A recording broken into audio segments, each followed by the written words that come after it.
Brothers, remember some of the key points that I laid out to you. There's no point reiterating the news and whatever is happening. Number one, please do recognize the wrong is wrong, no matter who commits it, and give people what Islam teaches us.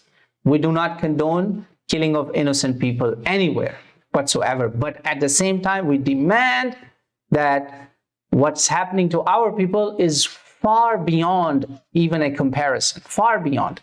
Two, the root cause of modern day tension is settlements, encroachment, no defined borders of this apartheid evil bringing state.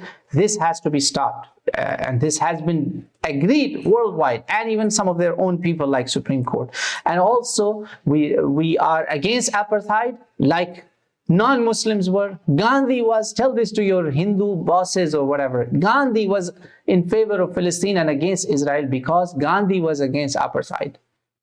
And today, people who have pictures of Gandhi in their homes are standing with the other party, against their forefathers, against their grandparents.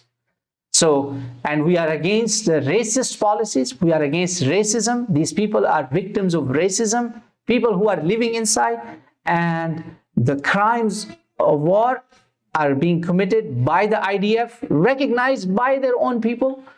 And I told you, sixth point was that you must give them some media outlets that are giving some valid information, like Al Jazeera English, and many other channels. There's a Middle East Eye, that, TRT, One Path Network. These 3-4 channels are the ones where you can find small and big, depending on what their level is, documentaries about the history of the conflict. You give them that, and you inshallah, you'll be safe. You have to do your job. Otherwise, you can't just sit here and say, oh, I'm doing dua for my brothers and sisters.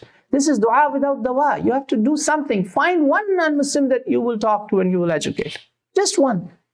And that one could be for your first drop of rain. May Allah give you an eye tawfiq. So make that action plan. Make that niyyah, and now let's make dua. Let's make dua for our brothers and sisters. And do not underestimate the power of dua. When we were making duas 10 years ago for Gaza, they had rocks. Today they have something better than the rocks. They know how to, give the hard time in the battlefield. They know something. Alhamdulillah. It's a barakah. It's a blessing of dua. أَلَمْ تَقْتُلُوهُمْ وَلَكِنَّ اللَّهَ قَتَلَهُمْ. I believe in that. It's not us, it's God Almighty. And help of Allah will come, but we have to do some action. May Allah give you an eye tawfiq.